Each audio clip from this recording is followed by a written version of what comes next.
Good morning. In the year 1772, I found myself in a conversation with a man who declared with great confidence that he was an honest individual. His words were punctuated with such firm belief that one would assume his honesty to be unwavering, a constant in all circumstances. He seemed certain that his character was defined by his ability to speak the truth. Yet, being cautious and always mindful of reason, I did not immediately accept this judgment. Truth, after all, is not easily measured by words alone. I asked him, "Tell me, would you still claim to be honest if no personal benefit were to come from it? Would your truthfulness remain intact in the absence of any gain or advantage?" For a moment, he hesitated. His face, once so confident, faltered slightly. This pause was not merely a delay of thought. It was a sign of the moral dilemma that arose within him. His hesitation revealed an uncomfortable truth. His honesty was not founded upon duty or moral obligation, but on the benefits he derived from his words. The truth was a tool, not an intrinsic virtue. The moment the man had to consider whether he would speak the truth without reward, his conviction wavered. It was evident to me that he was not acting from a sense of moral duty, but rather from self-interest. His honesty could be exchanged or discarded depending upon the circumstances. He was honest, not because he valued truth in itself, but because it suited him to be so.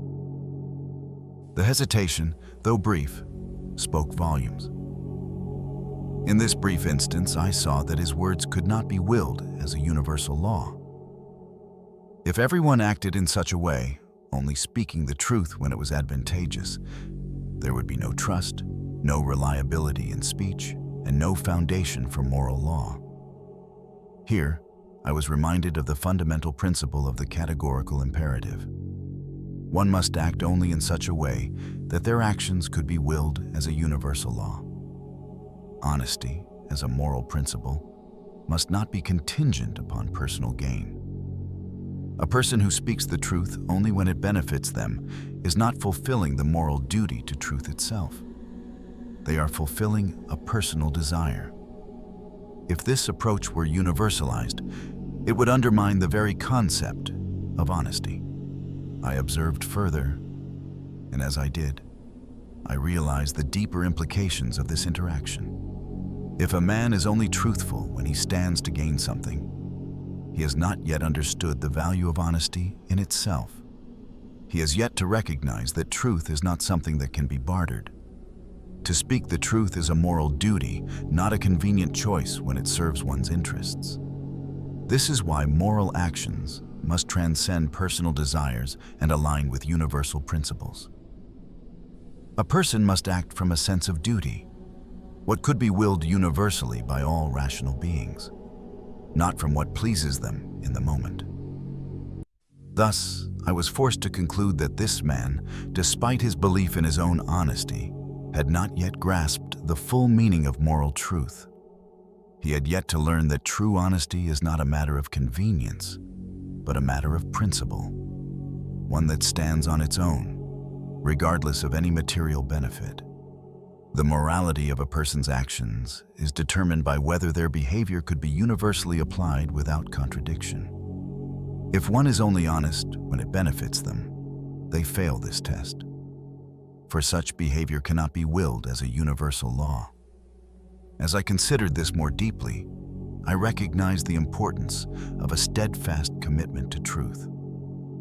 A person must be willing to stand by their words even when there is no benefit to be gained.